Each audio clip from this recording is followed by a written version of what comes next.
Over a lifetime, there are only 4 or 5 moments that really matter.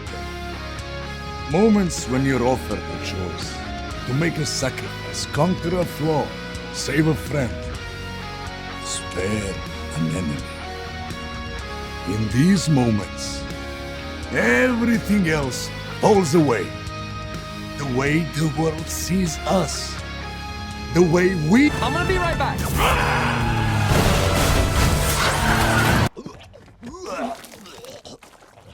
Why? The Amazing Spider-Man 2 is one of the worst Spider-Man movies ever made. Nothing in the plot makes any sense, many characters are damaged or outright assassinated in this movie, and it breaks continuity with the last movie in so many different ways. Every opportunity this movie had to improve on the last one was completely missed. There is so much to talk about with this one, so let's just get straight into it. The Richard Parker plotline is a genuine nightmare to talk about. I've never seen this many holes since the Spot kicked his own ass. My holes can take me anywhere. Let's start with how little the sabotage plan makes sense. And I discovered what they were going to use it for. Biological weapons, of course, so I refused. So upon refusing to help Oscorp use his work to create weapons, Richard Parker's plan is to go to one of Oscorp's computers and just delete all the files they have on his work? Computer, Yes, Mr. President? delete all files immediately. Already we have a problem. This plan is reliant on Oscorp deciding to allow Richard Parker to still have access to the project despite his moral objections to it. This plan also assumes that Oscorp didn't create backup copies of his research when they knew that Richard Parker could access it. Now, why would Richard assume that deleting the files would do anything? Why would he assume that they gave him the power to delete all of their important files? That wouldn't happen, so I don't know why this is the first thing he does to reveal his intentions to sabotage them. This is starting to sound like a bad comic book plot. He then tries killing the spiders, even though they could have copies of those elsewhere. We know they do because that's how Peter becomes Spider-Man, yet Richard is stupidly assuming that they wouldn't have backups of these either. He then tries using his Oscorp ID to access more resources, then gets surprised when his access gets revoked. Why wouldn't he assume that they'd revoke his access from the jump if he's trying to destroy research? Especially when he's doing this on camera. They can see this and stop him, and even use this footage out of context. The only reason they'd ever let him into the lab is if this is a trap, and they can send security to detain him and prevent him from leaving the building, which is another problem already. Why did they let him leave the building? If he leaves the building, then he's going to start speaking up and exposing Oscorp. Already, none of this makes any sense. Richard Parker should realize this would be a futile effort if he assumes Oscorp has common sense security measures, and Oscorp is stupid enough to not have common sense security measures so Richard can escape. But we're about to be hit with something that only worsens these immediate plot holes. Now I found out what to fill that hole up with. More holes! They established that he stopped to record a video after he already broke into Oscorp and then attempted to sabotage, and that's why he was playing hide and seek with Peter in the first movie. What? What are you talking about? If he was going to make a video exposing Oscorp, why didn't he do this before physically going to their building where he could easily be detained by security? I have to disappear. I have to get as far away from here as I can. If he knew this, then why didn't he record this first? He can't record anything for anyone if he gets detained by Oscorp. Why didn't he secure his family at a police station instead of playing a game of hide and seek? What if his family gets taken hostage as a result? Why didn't his family get taken hostage as a result? They're willing to send an assassin after him, and they broke into his home office earlier. So why didn't they take the opportunity to take his family hostage and stop them dead in their tracks? And upon seeing that his house was broken into, instead of immediately going to a police station and relying on their protection when exposing Oscorp, he decides to go to May and Ben's house to drop off Peter. So he basically just extended the risk of his family over to May and Ben. Good job. What if they were being followed, resulting in all of them being taken hostage? What's Richard's plan then? To get all of them killed because they know too much? I wanted it to happen, is that wrong? The plane scene only makes all of this even worse. For some reason, Richard Parker takes a private flight to Geneva, where it's made easier to kill him without any witnesses, which is exactly what Oscorp would want. If he took a public flight, then the assassin can't make this seem like an accident, and therefore makes the timing and circumstances of his death very suspicious. I mean, he really shouldn't have to bother with a flight anyway, since this entire time he could have gone to a police station to upload his evidence, which by the way, he doesn't even start uploading until the next day. And he doesn't start the upload in the car, he's starting it when the plane is in the air. Why didn't he start the upload immediately? Couldn't have done that earlier. Doesn't taking a flight indicate that he's trying to run away? That would actually make it look more suspicious for Richard because he took his research with him while Oscorp is planning to smear his name. And now, to eliminate me from the picture, Norman Osborn has falsified evidence against me in order to take control of my work. Running away with his research actually makes him look more guilty. Unless, of course, he gives the proper context and evidence for why he went on the flight to escape Oscorp, which is exactly why it's stupid for him to upload this while he's taking this private flight. Not to mention that the plan to kill them is absolute nonsense. The assassin decides to let Richard Parker start the upload instead of taking the computer immediately. In the amount of time they're talking, he could have uploaded several images or clips to wherever he's uploading this to. He should have just taken the computer immediately. Instead, he's busy washing his bloody hands in front of him. If he gets the information out there before he dies, then this will immediately make Oscorp look suspicious. What are they gonna say if the FBI questions them about his death? I wanted it to happen. Is that wrong? The assassin is also relying on a dead pilot to fly the plane while he does this. Why would your first target be the one who needs to keep the plane intact? Why not incapacitate Richard and Mary first so he can take his computer and destroy the evidence? Only then it would make sense for him to try crashing the plane by taking out the pilot. But instead, we're given the story where he thinks it's smart to casually talk with Richard while a dead pilot is flying the plane. You're certified 110. This already doesn't work. Neither plans on either side make sense. And this makes it even worse that Ben just forgot about the briefcase because now we have more context for why Richard wanted this kept secret. He was literally trying to hide it from Oscorp so they wouldn't use it for weapons. He would have told them about this. If Richard was so paranoid about how his research was going to be used, then why didn't he ask Ben to destroy it? What if his household gets taken hostage until they find that research? He just needlessly involved them in this dangerous sabotage mission. And this makes it even worse when Ben actually allows Peter to access this research that we know Oscorp is literally willing to kill people over. That doesn't sound responsible. The next major bit of information is provided when May tells Peter the truth about his father, and the continuity for these movies is about to completely fall apart. 2 government men came to see us. They said the genetics research that your father was doing with Norman Osborn was very valuable, and that people would pay a lot for it. And that's why he ran off with it. They said he was a traitor. I couldn't believe it, Peter. They told us he betrayed his best friend, all of us, for the money.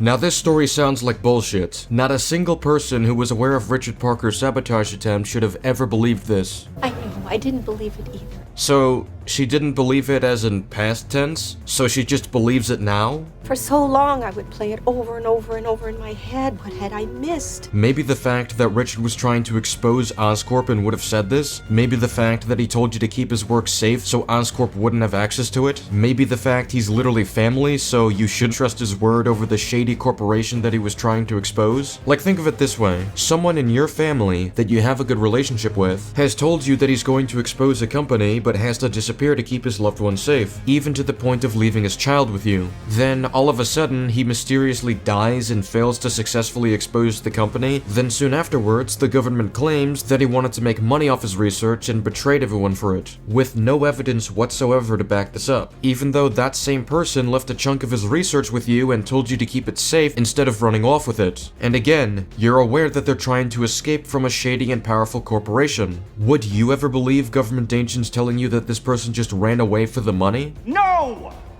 It's just dumb! Nobody would believe that. I'm sure Ben didn't believe that because he's defensive of his brother's honor. But your father lived by a philosophy, a principle really, that if you could do good things for other people, you had a moral obligation to do those things. That's what's at stake here. He didn't think it was his responsibility to be here to tell me this himself. Oh, come on, how dare you? How dare I? How dare you? There's no way Ben believed this, ever. He would have explained to May why these circumstances are suspicious and why they should never trust what Oscorp is feeding people. In fact, this should result in them not trusting Oscorp at all. So they shouldn't be okay with Peter learning about Oscorp and trying to reach out to one of its employees. They should never be okay with him associating with Oscorp at all. They should all be warning him to never trust Oscorp and to stay away as much as possible. Yet they don't. Now, it's ridiculous that May would ever believe this and tell this to Peter like it's true, but what makes it even worse is that Peter actually does believe this. Somehow. My dad, my mom, everything I thought about them, lies. The government agents wouldn't have evidence that Richard left them for the money. Aunt May didn't explain what evidence they had because they had none. If anything, suspiciously dying and being smeared soon afterwards should be enough to cast doubt on the story, especially since Peter already knows that Oscorp is corrupt by now. There was an accident in the genomics lab and they're covering it up. I was searching for him in the computer. He's completely erased. So why do you trust a narrative that they've spread without any concrete evidence? This is just a story that the government is telling you. Despite their cover-up for Max's accident, Peter doesn't even think for a moment that maybe he shouldn't trust what they have to say. And there are even more layers to this that make it worse. More holes! If the official story is that Richard Parker was a traitor, then why didn't this information make it into the news? Smearing his name would be beneficial for Oscorp, and the government has no reason not to report this if that is the story they're working off of. This would be in the news, which means that if Peter looked up his parents, he would have found out about the story. Yet, he doesn't find out until Aunt May tells him. That makes no sense. There's also this line from Kurt that I want to consider. I'm afraid I can't help you much, Peter. I don't know why they left or where they were going. Kurt was a friend of Richard Parker. They worked with each other on the Spiders. He mentions all of this to Peter in the first movie, which means that not only would the government consult him for an investigation, but they would also end up telling him that Richard Parker betrayed them all for the money. Oscorp themselves would present this narrative, but in fairness, there could be an explanation for this. Kurt could be an unreliable narrator here, because apparently Kurt already knows what happened to some degree because he was reminded of it by Rotha, and the post-credit scene in the last movie implied he knows. It's a little late for shock and indignation, Kurt. About 15 years late. I'll remind you what happened. Richard Parker said just about the same thing then that you are saying now. The clock is ticking, Dr. Connors. Did you tell the boy the truth about his father? No. So we'll let him be for now.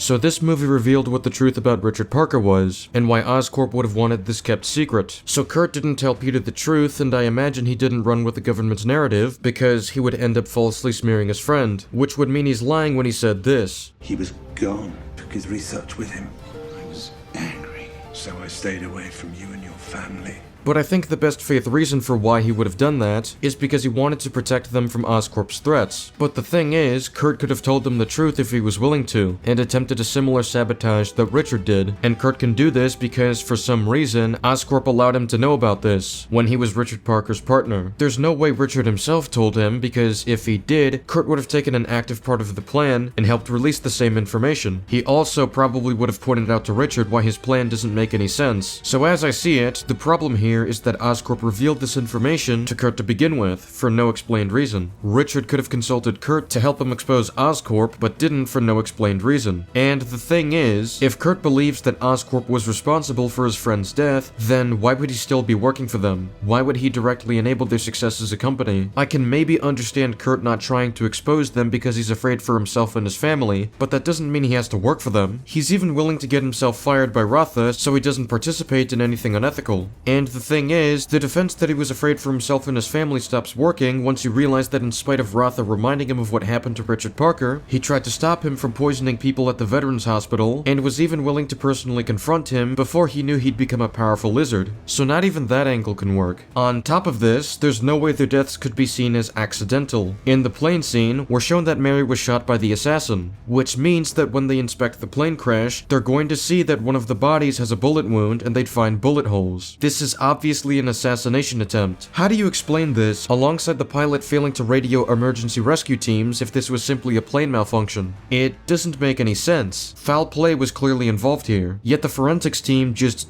didn't pick up on this? None of this was ever reported? All that evidence will be forgotten. Now the last part of this plot line doesn't get any better. The reason Peter is able to find the actual truth about his father is because of this. I am so tired. Richard's subway tokens are the key to accessing the evidence that he uploaded on his computer. Why didn't he tell May and Ben about this? Why didn't he write a note? If they found the train station where this was uploaded, they would have exposed Oscorp many years ago. Why didn't he tell Kurt that he was doing this? Why not have the drive of evidence sent to the emails of every Oscorp employee he knows? Why not broadcast this to the internet? Why not send this to journalists? This is one of the stupidest plans that I've ever seen in a movie. But it doesn't matter because there's something else that Norman doesn't know. The human DNA that I implanted in the spiders was my own. Which means that without me, without my bloodline, Oscorp can never replicate or continue my experiments. You do realize once they find out about this, they're going to target your son, correct? That would literally be the first thing they do if they realized they couldn't replicate his work because the DNA wouldn't match. So running away wouldn't actually ensure Peter's safety. So this, again, makes it worse that he didn't account for what could happen to his family and release the information in this impractical manner. This would give even more reasons for May and Ben not to trust Oscorp. ever. I imagine they'd warn Peter to tell Gwen not to trust Oscorp as well because of how shady they are, which doesn't seem to be a conversation they've ever had in the first or second movie. And for Richard to know that the spiders were being used to create biological weapons, he would have to know that the spiders can grant someone the abilities of a spider. In the first movie, they were willing to run trials on people to see if the lizard formula worked. If the spiders were created to try curing Norman Osborn and grant the ability to self-heal, then why didn't they try something similar with the spiders? Especially since Harry was able to conclude that Spider-Man was bitten by one of Oscorp's spiders. It's 14 years of research and nothing to show for it, except maybe this. Spider-Man. He was bitten by one of those things and it worked! If Harry can piece this together, why can't the rest of Oscorp? They could have attempted human trials or even used it on Norman as a last resort, but this never happens, even though the last movie established that they would get in trouble if they failed. Norman Osborn is dying, Dr. Connors. Save him. We both lose our heads. Also, this means they'd realize that the security of the spiders was breached. If that's true, then they would be searching their security cameras in or around the spider room to see who entered the building and got a hold of the spiders. If they did this, then they would have realized that Peter was responsible for a breach, and they'd realized that Peter Parker is Spider-Man. Yet Oscorp remains completely ignorant of this in the movie. They never consult Peter to help them save Norman since he's evidence that the spiders can work. They'd want to study him and find out why it worked on him. Yet, this is never addressed or acknowledged by any of the Oscorp characters. Now, this is a lot of information that the movie reveals during this one plotline, but what makes all of this even worse is that this all basically amounts to nothing, because when Peter learns this information, he literally does nothing with it. He now has the truth about his father and Oscorp themselves, and could release this dying declaration to the public. He absolutely should be doing this when he knows Oscorp had his parents killed, yet this never happens in the movie. He never exposes Oscorp and tries to shut them down. He never even investigates them, or interrogates any of its workers to find out what they know, so more and more people are pressured to spill what they know. This plot line gets dropped afterwards, and it doesn't get a proper resolution where Peter releases the video and we see the consequences of it. This entire plot line makes no sense. It damages several characters, which includes Peter's parents, Uncle Ben,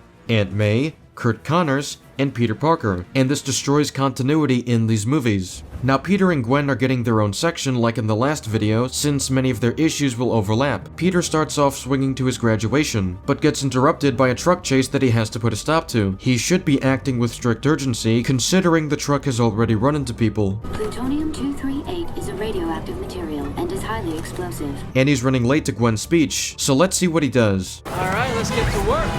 Hey, my name is Spider-Man. You can call me Webhead, you can call me Amazing. Just don't call me late for dinner, get it? Can you not talk for a second? Not a shaker. You a hugger? I'm a killer! Whoa, okay. Why didn't Spider-Man take his gun before he could possibly shoot at civilians outside? Why didn't he immediately take him out of the car and try stopping the vehicle? Wisecracks don't save lives, Pete. He then proceeds to steer the wheel for him, when that doesn't fix the fact that his foot is still on the pedal. I'm gonna be right back. So Spider-Man just let a bunch of people die right there. I wanted it to happen. Is that wrong? Yes. He then proceeds to have a long conversation with Max after saving him, which isn't needed right now since the truck is still speeding around while carrying plutonium. What's important is not standing by and allowing someone to suffer or die because you do nothing. If you don't get that, then you don't get the first thing about being Spider-Man. He wastes time fixing his glasses, doing his hair, fixing his clothes, and trying to give him a pep talk. He does this while people are dying. So we're just supposed to let people die? He's also shown swinging right above the truck in the shot, yet he just watches the police cars crash into the truck and even allows numerous shots to be fired for a good amount of time before webbing those two and disarming them. Maybe you could superhero a little faster? During this dangerous chase, Spider-Man stops to take a phone call with Gwen. He calls her for nearly a minute when so many people are still in danger. You know we're supposed to catch the bad guys, right? Not to mention that Gwen knows that Peter is distracting himself during the chase because she knows he called her during it while trying to come up with lies about what he's doing. She knows the chase was keeping him busy. Why doesn't she take issue with this? She should be calling him out for being this irresponsible when it's his responsibility to protect others above all else. Not to mention that the deaths and injuries would still be reported, so she would have to know that Peter distracting himself had consequences. All those casualties will be forgotten. She should have a serious moral issue with this, yet doesn't say anything about about it, and this will get worse later. The movie establishes that Peter has been haunted by Captain Stacy's promise, and it has been building up continuously, in spite of him talking about it with Gwen, who tells him it's not his choice. Now this in itself is fine if Peter believes that Captain Stacy wanted him to never see Gwen again, so it makes sense that the guilt would eventually catch up to him, and that Gwen would eventually get tired of it. But they have a strange back and forth the more the story goes on. We also get a neat montage showing Spider-Man's impact on the city. It's good for world building and showing us what keeps Peter busy all the time. If I were to pick at anything, I'd highlight how weird it is that Peter goes from wearing this outfit to taking most of it off, then putting some of it back on. He basically wasted time when all he really needed for this disguise was the mask. I also find it strange how Peter starts stalking Gwen to a weird degree. It's one thing if he just so happened to see her here, but later dialogue confirms that he's just following her constantly. Plus, he notices that a building is on fire, so he'd know people are in danger. Yet instead of swinging there immediately, he turns the other way to spy on Gwen some more before actually going to help. Again, Peter isn't taking it seriously enough when people are in danger. He's also really bad at keeping a secret identity. When May is at the door, and it's currently locked, for some reason, Peter struggles to just take his suit off, even though we just saw a montage of him doing so very easily many times, so I don't know why he's struggling so badly this time. He also decides to put his suit in Aunt May's washing machine while she's currently using it. Kind of defeats the whole anonymous superhero thing. Why not just go to a laundromat to wash his suit, or at least do so while May is busy with the shift? Doing so while she's using it is the worst time for him to do so. Eventually, Peter gets a call back from Gwen, and he heads over to a meeting spot. He randomly stops a truck in the middle of the road and causes someone to bump into the truck to avoid hitting him. And yes, I know these moments are small in isolation, but the more these moments show up, the more Peter Parker looks like a reckless idiot in the movie. It's also completely random that Gwen calls Peter for a meetup, and Peter's fine with showing up, despite being haunted by his promise to Captain Stacy. Time that we try to be friends. Friends. Yeah. If Peter believes that Captain Stacy wanted him to never see Gwen anymore, then being friends with her defeats that entire purpose, and even then, he goes further and tries to kiss Gwen later, despite the promise he's trying to keep. I can't see you anymore. What if something happens to you just like it happened to him because of me? I cannot let that happen. There isn't a reason for Peter to go back on this. It's not like he was given any piece of advice in this situation that would make him rethink his actions, or experienced any event that would push him to change his mindset. He's still being haunted by Captain Stacy, and knows the guilt will only catch up to him. So him agreeing to reconnect with Gwen, and even try to undo their breakup, is completely random. Have you been following me? I knew it. Just once a day. Sometimes more. Why? Make sure I'm safe? And because it's the closest I can get to still being with you. Does Gwen not realize how creepy this all is? She just said that she's done with him. I break up with you. Then Peter randomly starts spying on her to the point he knows which new restaurant she goes to. He admits to doing this every day, sometimes more than once after she just said she wants nothing to do with him. Even if she's just that ignorant as to how creepy this all is, Peter is never critiqued for this by the movie. They just move on like nothing happened, as if the story doesn't acknowledge the problem here. I wanted it to happen, is that wrong? Now once we get to Spider-Man's first interaction with Electro, this is where the movie completely loses me with Peter's character. So Peter first tries to de-escalate when talking to Max. This is mostly fine, though things take a turn when the cops shoot at Max. Now people are literally shouting insults at Max, while Peter knows for a fact he wasn't trying to hurt anyone, and it's the cops who are at fault here. For some reason, Peter isn't telling people to stop berating Max when this would escalate the situation. He doesn't tell Max to not listen to them, and to instead listen to him. He also doesn't seem to be taking it seriously once Electro does start shooting at people. He takes the time to throw a hat on, and prepares a hose to use against Electro, when he could be spending that time focusing on the civilians in the crossfire and making sure they don't get hurt. He could even be a distraction for the fire department so they can shoot at Electro, but he's casually ignoring these civilians and goofing around during the mission. He even does this to a degree when he sees Gwen, even though rubble is still falling down and the place isn't fully evacuated. Really?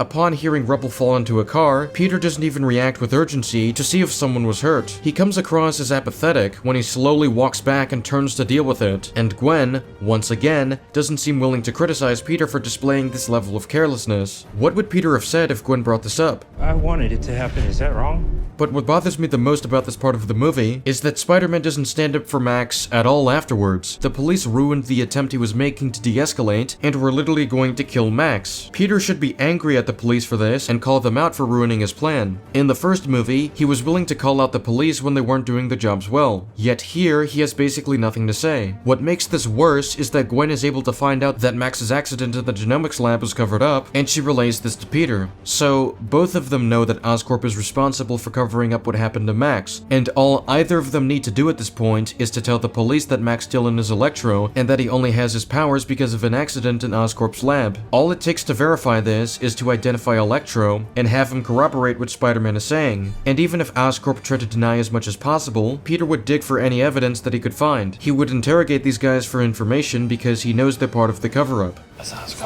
But Peter never tries this. He never even tries to get Max's name over to the police. Gwen doesn't try this either. Max is ultimately a victim of Oscorp's corruption, and instead of doing something about it, they pretty much stay silent, which does serious damage to both of their characters. And while talking about this, Peter randomly changes the subject to England and flips his position once again. I gotta talk to you about England, I guess, because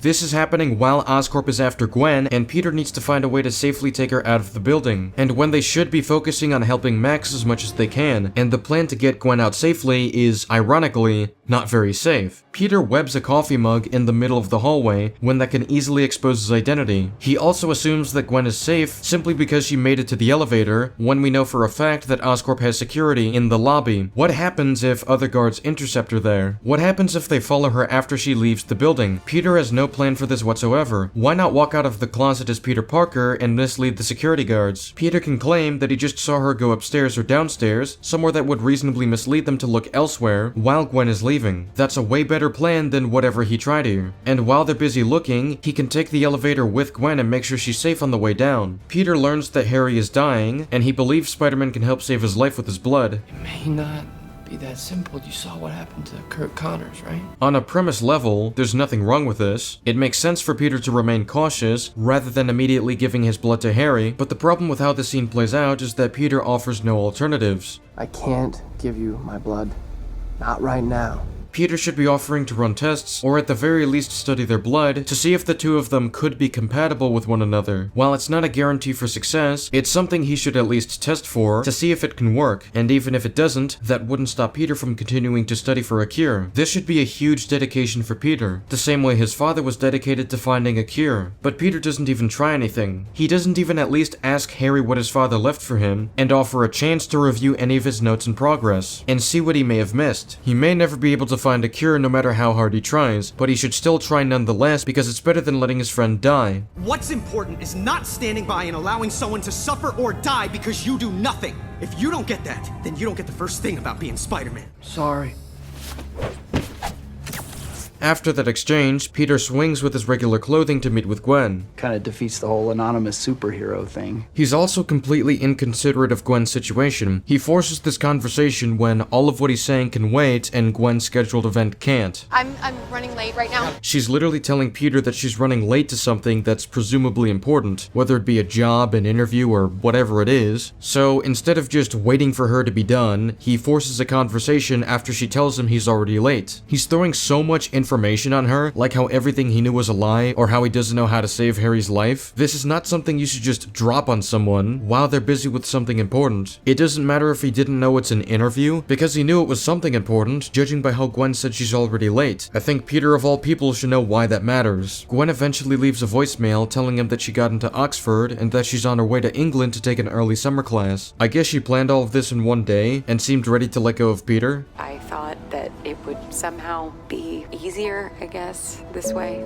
Maybe it's time to let this go. So in response to this, Peter decides to write a message saying, "I love you," in webbed text, just so Gwen could see this, so he can swing her away from her cab ride, while also making it obvious to anyone observing this who this message was dedicated to. Kinda defeats the whole anonymous superhero thing. Now, at least relatively speaking, this is a nitpick. The larger issue lies in the fact that Peter doesn't actually have a good reason to flip-flop on his promise once again. He started off not being able to live with himself by breaking Captain Stacy's promise, randomly tried to go back to Gwen after he just acknowledged this, then proceeded to break his promise again because he's just tired of it. I know there's a million reasons why we shouldn't be together, I know that. But I'm tired of him.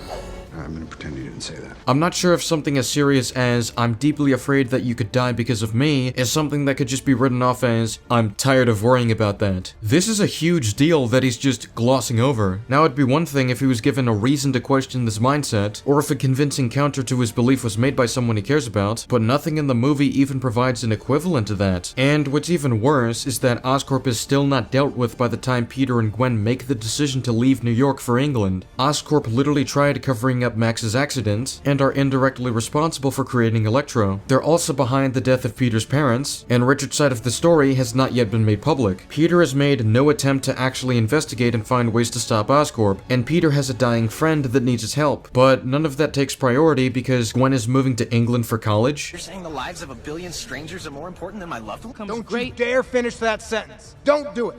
I'm sick of it. It's completely out of character for Peter and Gwen to ignore Oscorp and have zero plans for helping Harry. One of these characters is about to die, so this is a really bad time to make them unlikable. Another issue with Peter's character is how little he reacts to having to kill Electro. Now, I'm not saying it's out of character for him to resort to killing Electro. Given the urgency of the situation and having no other clear choice to defeat Electro, I can understand why he had to kill him in order to save the city. However, he doesn't seem to be upset by it at all when Max was a victim of bad circumstances. He just seems to ignore it and move on. You know, Max was like the sweetest guy ever. I think we can still make your fight! Eventually, Green Goblin enters the scene, and during his fight with Spider-Man, he ends up killing Gwen. And in isolation, this scene is good. Andrew is great as usual. The scene is focused on selling the emotion to the audience, but the payoff is ultimately unearned because of the many issues I've discussed earlier. This leads to Spider-Man quitting for 5 months, and Peter has a Spider-Man No More arc that lasts about 5 minutes. And because they've spent so little time on 2 major decisions that Peter makes, not only are they difficult to understand, but it also makes the end of his story completely rushed. For 5 months, criminal activity has increased and people needed Spider-Man's help, but we're never shown the guilt catching up to him or how that becomes a motivator for his return to being Spider-Man, which we should because he became Spider-Man in the first place because of guilt. So it already lessens believability that it would have taken 5 months to catch up to him. But on top of that, guilt doesn't seem to be a factor at all. His decision to become Spider-Man again is entirely based on a speech that Gwen made about holding on to hope. So I suppose he sees Spider-Man's return as his way of honoring Gwen, but that becomes a flat motivation when you realize that Gwen never had a problem with Peter being Spider-Man. She wanted him to be Spider-Man. You're Spider-Man.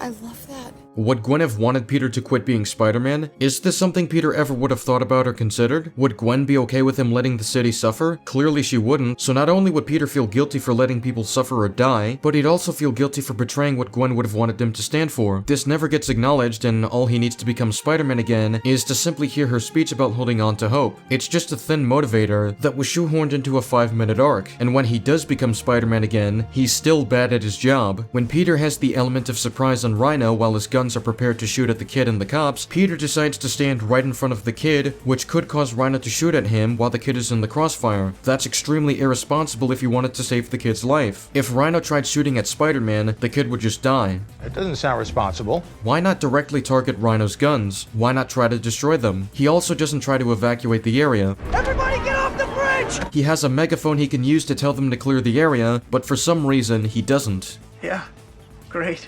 So that does a huge number on Peter and Gwen as characters. They're even worse in this movie than they were in the last one. Electro is the main villain of the movie, and he has a decent chunk of problems as well. Now, his admiration for Spider-Man is fine, that makes sense. His focus on electrical engineering fits with his origin, but Max's decisions in his origin story don't make any sense. So Max gets told to fix a current flow problem. It's Max. Can we shut down power on sector 32, please? Forget it, I'm out the door. What do you mean, no? Listen, I'm up here. It's dangerous. Sorry, Max. Hello? Fine, I'll do it myself. First of all, if it's too dangerous for Max to do so, then he isn't required to do the work. He doesn't have to endanger himself just for an electrical repair. That's absurd. But Max proceeds anyway, instead of finding another way to have the power shut down. Second of all, even if Max had to deal with this restriction, he doesn't have to fix it without any gear. If he wore equipment that protects him from electricity, he could have done this job safely, but instead, he simply uses his bare hands and gets shocked when this goes wrong. This is starting to sound like a bad comic book plot. After Electro Electro gets his powers, he decides to go to Times Square because he wants electricity. If he wanted electricity, then I don't know why he didn't just go to the power plant when they've established that it controls all the power in the city. What's the point of him going to Times Square at all? Spider-Man arrives to help Electro, and this eventually escalates when a cop shoots at him. When Spider-Man saves someone, the screens start to display Spider-Man instead of Electro, and because of this, he assumes that Spider-Man set him up. You're so selfish. You set me up. No, I didn't set you up. You lied to me. What? Why would Electro, the big fan of Spider-Man, believe that he set up a cop to shoot at him so he could get the spotlight? Spider-Man was literally hunted by the cops for an entire movie. Why would he assume that their agendas perfectly align? It's more likely that the cops went against Spider-Man, who explicitly stated not to shoot at Electro, and Spider-Man wouldn't need to have Electro shot at just so he gets the spotlight. Spider-Man gets the spotlight all the time by just doing what he does every day. Why would he need to orchestrate anything when he's the most talked about figure in New York City? And why would the screens changing to Spider-Man indicate this? Not only does Spider-Man have no control over this, but Electro is still being recorded and would still end up in the news. So Spider-Man isn't even taking away his ability to be seen, even if he apparently set him up, and it makes no sense for Electro to assume that in the first place. While it's possible for a villain to misinterpret events, there needs to be an understandable line of reasoning provided for it, even if it's incorrect. And at no point does this movie justify why this perspective would make sense to Max. And this causes him to hate Spider-Man and start a fight with him. What? What are you talking about? So Electro's motivation already makes no sense. This leads into his grand plan to kill the light so everyone knows what it's like to live in his world. While I can believe that Electro would be spiteful to the city for how it treated him, and therefore his plan generally makes sense, his hatred towards Spider-Man does not make any sense. And that's really what the core of what's wrong with Electro is. His development is rushed, and that affects his entire motivation regarding his revenge against Spider-Man. Harry Osborn as the Green Goblin has a fair share of problems as well. Now, unlike Electro, his motivations generally make sense until we get to the third act, but his plan throughout this entire movie doesn't make any sense. Norman tells Harry about the genetic disease they both have, and Harry is trying to survive. Norman hands him a drive containing everything he did to stay alive, so Harry's priority would be to search through this information. When he does, he learns of the body armor that can repair injuries from the user, which we know is located under special projects. We see the exact room it's in through the display. There's no reason to assume Norman wouldn't have access to this room and therefore have files on everything that's in this room. This would include the spider venom, which they kept in case the data became useful. If Harry went to that floor to look into what they have, which should be on Norman's drive, he would have found out about the spider venom immediately, and the movie is over. There wouldn't be a plotline where Harry is trying so hard to find the spider venom when he would have had access this entire time, but he just ignores this for the sake of the plot. Oh, well, that's convenient. Why does he need to go to Peter for any of this? Why does he need Spider-Man? I need to find him. I need his blood. No, you don't. You can just use the spider venom by using the elevator. At that point, it doesn't matter if his blood is compatible with Spider-Man's because he can just use the spider venom itself. Harry then decides to break out Electro and convince him to help him break into Oscorp. They both enter Oscorp and demand access to special projects. Now, Harry's plan to use Electro to get into the building makes sense, but for some reason, he sends Electro to go to the grid instead of following him to special projects. Harry needs protection if he wants to get out of the building without security stopping him. If he's surrounded by armed guards, then he won't be able to make it through to special projects or make it out of that part of the building. Not to mention that Harry would want revenge against Oscorp for betraying him. Why wouldn't he bring Electro for that exact purpose? They both would agree to having these Oscorp figureheads killed for torturing Electro and betraying Harry. Harry should want this to happen, and given that Harry is going to be seen as a criminal and the cops would have been called when they break into the building, it'd be safer for Harry to use Electro for his escape plan. I also imagine Harry would want to be present at the grid to witness Spider-Man's demise, and even participate in it as well since he expects to have his powers. Then Harry becomes the Green Goblin, and this is where his motivation really starts to become flimsy. So he learns that Peter Parker is Spider-Man, and as revenge for refusing to save his life, he wants to kill Gwen. The reason for his flippin' morality is because Harry is dead?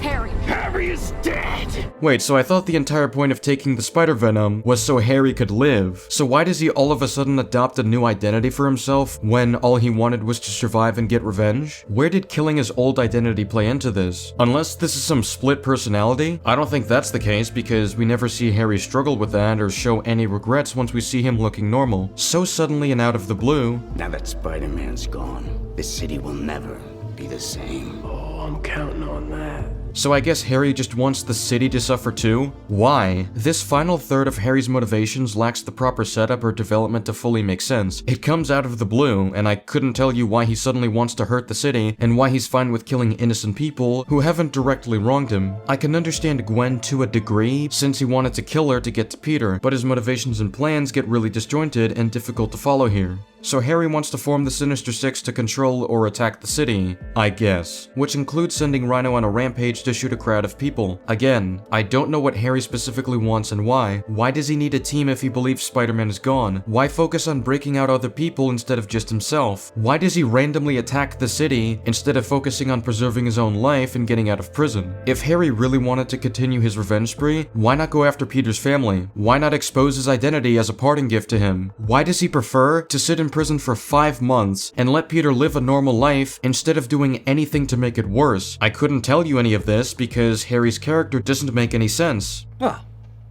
that's just lazy writing. In this section, I'll be addressing any issues in the plot, world building, and power scaling. I've addressed a good portion of plot issues earlier, but this one will be more of a general overview of the main plot lines. Now, an established element of the world building is that Oscorp's power grid is responsible for the entire city's energy supply. Don't you realize that Oscorp is now responsible for the entire city's energy supply? Now, I don't know why Oscorp specifically is responsible for this. If Oscorp has a security breach or any kind of failing in their power grid, then the entire city loses power. In a vacuum, I'm willing to believe that the city could entrust a company with this much responsibility if they believe it's capable of producing results. The problem is that this is Oscorp we're talking about, who very recently created the lizard, who nearly turned the entire city into lizards using a device that they created. They had to destroy all of the animal hybrid programs that Kurt was involved in to restore investor confidence. All the animal hybrid programs he was involved in were destroyed to restore investor confidence. So I don't see why the city would trust Oscorp with the entirety of their power supply. It doesn't make any sense. I also don't know why destroying all of Kurt's projects would restore investor confidence. Unfinished work can still be useful. Even though Kurt's work was dangerous, destroying his research would mean regressing all of the progress he made, which should actually frustrate the scientific community. What would have made more sense is if Oscorp was under tighter restrictions and oversight as a result of the lizard. That way, they can make use of the research and avoid dangerous outcomes. It especially would make sense from a business perspective, because their work could make lots of money if it reaches a finalized product. I also don't know why Oscorp doesn't have a lid on these electric eel containers. If objects or people were to fall in there, this would have unfortunate consequences. Gotta be careful where you fall. Another thing that's worth noting is that Harry's existence makes some parts in the first movie a bit more nonsensical. So if Peter was best friends with Harry, the son of the CEO of Oscorp, he wouldn't need to force his way in the same way he did in the first movie. He would have some kind of connection with Norman Osborn himself. Norman might even have a level of respect for Peter because of his intelligence and skills. It also makes you question why Peter didn't go to Norman himself for any answers, the same way he did with Kurt Connors. And considering Norman is running with the narrative that Richard ran away for the money, this might change a few things for Peter. Before the first encounter with Electro, take note of where Peter and Gwen are. Now that's pretty far from Times Square, and Spider-Man only arrives in time to catch this car. I assume he would have swung there as fast as he could. Now within the next minute, we see that Gwen somehow fast traveled all the way to Times Square. Peter would have swung there, and he had a head start. Is Gwen a speedster? Gwen starts to look into Max because of this. On her computer, she looks up Max's name, and a security guard sees her doing this. So instead of just allowing her to search him up when nothing would expose the accident, the guard decides to suspiciously block the search and send a team after her, all because she searched for his name? What? What are you talking about? Apparently this is being done because Mencken said he wants Max to stay invisible. If the press gets hold of this accident, our stock will crater. So make sure this Mr. Dillon stays invisible. First of all, if that's what the plan was, then why didn't they take these precautions immediately? Second of all, they only need to make the accident remain invisible. They don't need to make it so he literally never existed. That's super suspicious. Max would have records at his home, or one submitted to others, for proof of his existence. That's necessary for him to rent an apartment, own a bank account, and any other records he needs to save or submit in order to support himself. This does nothing but provoke suspicion that Oscorp is trying to hide the fact that Max ever worked for them, when numerous people could have talked to him at any point and therefore know of his existence in the company. They proceed to make themselves look more suspicious by trying to physically capture Gwen for searching up Max's name. Good job. What if Gwen goes public and spreads allegations about this to the press? What's your response? I wanted it to happen, is that wrong? Apparently, Gwen can just walk to the elevator and have no security guards at the entrance prepared for her. Apparently, she can leave the building without Oscorp trying to get her to stay silent, when this is literally something they did to Richard Parker. Oscorp never follows up on this in the movie. I overheard Mencken talking with one of our security heads. Before they destroyed the spiders, they had the venom extracted. This causes Harry to look into special projects, and I assume Oscorp wanted Harry to look into this, so he appears to have access to the footage of Max's accident and private experiments at Ravencroft. And this is Oscorp's way of fabricating evidence to kick Harry out. An employee is killed, and in your first action as CEO, you cover it up. In light of your deceptive criminal actions, you've been, how do I put this gently, fired. You're going to die a horrible death. No one is going to miss you. So, if Harry believes that he's going to suffer and die, you know what the first thing he'll do to bring Oscorp down with him? He's going to take this to court and make this a public ordeal. He will use his money and influence to hire the best lawyers and spread as much awareness of Oscorp's actions. He will claim that he was framed by Oscorp and that they covered up Max Dillon's accident and experimented on him, which they can prove through a single look at Ravencroft's lab that they showed to Harry. And you know who's gonna corroborate this? Gwen for sure will. She already started looking into Max. Max Dillon isn't going to stay invisible at this point. Everyone will hear of him. Not to mention that Spider-Man knows who Max is. Therefore, he would also corroborate that Max Dillon is Electro. If anything, if Harry spreads this about Oscorp, Spider-Man would actually be inclined to help Harry and try to investigate Oscorp himself. Spider-Man would go to Ravencroft and find evidence of what Harry has been claiming, and draw so much attention to the inhumane conditions that Max is under. And this is not even accounting for the fact that Spider-Man can scare other employees into compliance. If they think that Spider-Man will come after them for being complicit in Oscorp's crimes, they can expose Oscorp to save their own skin. So much can go wrong with this plan to try framing Harry. They would shoot their company straight in the foot. If they wanted to get Harry out of the company, why not lie to him about the nature of how the spider venom is being preserved? They could literally put drugs in a fake serum to make it seem like Harry died from a drug overdose. This wouldn't expose Oscorp themselves and force them to take control of the company. Another way they could have gotten Harry out is by sending an assassin to fake an accident outside of Oscorp. That wouldn't have tied to them either. Giving Harry reason to start a huge legal case against Oscorp is one of the least effective choices they could have gone with if they wanted to kick him out of the company. This would actually screw themselves over. Welcome to the 110. Harry goes to Ravencroft to break out Electro. Already, I don't know why they let the recently fired CEO into the building since he'd have no reason to be there, other than to cause trouble with Oscorp. If anything, Ravencroft would have been told that Harry knows about this and to keep him away from the building in case he plans anything. Electro gets broken out because Harry uses a taser that he stole off a guard to give him more power, and Electro suddenly learns how to escape his restraints and turn himself into a ghost. How did Electro learn to do this instantly? If he knew how to do this the whole time, then why did he wait until Harry presented a proposition to him? And this will create a lot of power scaling issues with Electro, because making Electro this powerful should make him pretty much unstoppable. Once Spider-Man goes to fight Electro, he can easily just turn into a ghost, phase through Spider-Man's heart, then electrocute and burn him from the inside. It doesn't matter if Spider-Man's suit is rubberized if Electro can phase through anything. We know that Spider-Man would get knocked out if this was a taser, but Electro is far more powerful than a taser. It'd be one thing if Electro was shown to have interest in dragging out the fight for his own fun, but he seems to be getting angry the more Spider-Man just doesn't die in the second half. I'll grant that at first, he seems open to the thrill of fighting Spider-Man. Is that all you got? Come on! And he eventually does mock Spider-Man by playing the Itsy Bitsy Spider song, but after he gets hit by the car, he seems agitated by what happened and is noticeably trying harder to kill him. He even gets angry when Spider-Man keeps dodging him.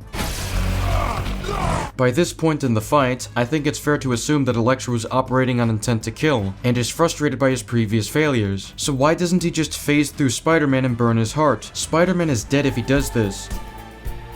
What's even more indefensible is that Electro essentially gets plugged into the grid and is taking too much power. But the thing is, Electro could just easily escape if he just turned into a ghost again and disconnected from the grid. Why didn't he do this if he wanted to survive to kill Spider-Man? If I had a nickel for every time a version of Electro played by Jamie Foxx had a final defeat facilitated by the fact he didn't defend himself, I would have 2 nickels, but it's weird that it happened twice. Another issue I have is that the Green Goblin is nerfed in his fight with Spider-Man. We're meant to believe that he has the same same enhancements since they were given the same spider venom, and they're shown to match each other in combat. And Harry's wearing armor that repairs his injuries and protects him from attacks. He gets knocked out because Spider-Man kicks him into a metal bar and he falls down about a yard. He's knocked out long enough for Peter to catch Gwen, then pull her towards him. This wouldn't even knock out Spider-Man, someone who can survive pumpkin bombs, so this certainly wouldn't knock out this version of the Green Goblin, who is wearing armor to protect himself too. He then gets knocked back by some clock gears, and while I recognize that he was being choked for around 30 seconds, a normal person can stay conscious from that, and given Harry's armor protection, injury repair capabilities, and relative scaling to Spider-Man, this shouldn't have knocked him out long enough for Peter to fail to save Gwen and mourn for her without being interrupted. That makes no sense. After all of that, I don't know why Oscorp isn't under investigation and eventually shut down. Harry's armor has Oscorp labels on it, which would lead them to investigate where the tech is, and given that Harry would be interested in Oscorp's downfall, there's no reason he wouldn't cooperate here. Peter would want this investigated as well. Gwen's family, who also lost Captain Stacy, would want Oscorp investigated as well. It'd be overwhelming how many people would hate Oscorp and want to see its downfall, yet Harry treats it like everything he needs for his weird plan is covered by Oscorp. Everything you need is already at Oscorp. Then they provide Alexei with a rhino suit after breaking him out of prison. I don't know how they can even do any transports without constant supervision from law enforcement. Apparently, nobody found it suspicious that they were transporting a giant container that would be needed to move the rhino suit. The police would want to know what's in there, but I guess nobody's keeping tabs on Oscorp. Oh, well, that's convenient. So the entire plot of this movie makes no sense, and just about everything in the world building doesn't make sense either. Everything burns. Next time, try writing a better story. The Amazing Spider-Man 2 is one of the most broken Spider-Man stories ever made. Quite unfortunate. Almost nothing about the story can function. It is a 1 out of 10 story at best. I've had the right amount of you.